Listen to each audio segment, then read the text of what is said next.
আচ্ছা, স্টুডেন্টদের মধ্যে স্যার একটা প্রশ্ন থাকে যে আমি হয়তো ৬০ এর বেশি পেয়ে গেলাম।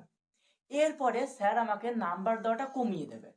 যে হয়তো কোনো কোয়েশ্চেনে আমি ৬০ এর যখন নিচে ছিলাম, ৫ ফুল মার্কস সেখানে স্যার আমাকে ৪.৫ বা ৪ দিয়েছে।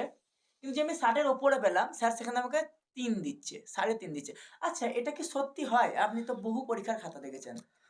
না, আমাদের অভিজ্ঞতায় দেখো, খাতা দেখার ক্ষেত্রে যেটা গুরুত্বপূর্ণ হয় সেটা হচ্ছে হেড এক্সামিনারের যে নির্দেশ এবং বোর্ডের তরফ থেকে আসা যে নির্দেশ, এই নির্দেশগুলোকে পালন করা হয়।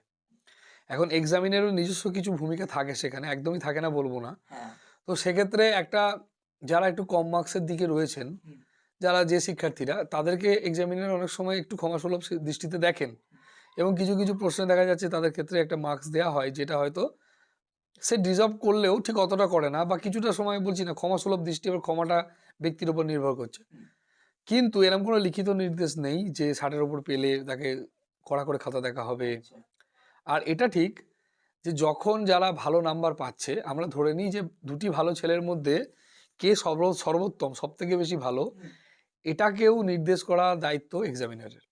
আচ্ছা। সুতরাং যখন একটা ভালো ছেলে একটা ব্যাচে ৪-৫টা, একটা লটের খাতায় ৫-৬টা ভালো ছেলের মধ্যে হুম। ক্লোজ কন্টেস্ট হচ্ছে, হ্যাঁ। তখন তাদের মধ্যে সর্বোত্তম কে, এটাও কিন্তু আমাদেরকে চুজ করে নিতে হয়। ফলে হ্যাঁ। যখন ওই কন্টেস্টটা হায়ার লেভেলে চলে যায়, তখন সেটাকে খুব অ্যাকুরেটলি বিচার করার চেষ্টা করা হয়। কিন্তু নাম্বার কম দেওয়ার কোনো অর্থ বা নাম্বার কম দেওয়ার কোনো শর্ত সেখানে নেই। অ্যাকুরেট যেটুকু সে পাওয়া উচিত সেটুকু করার চেষ্টা করা হয়।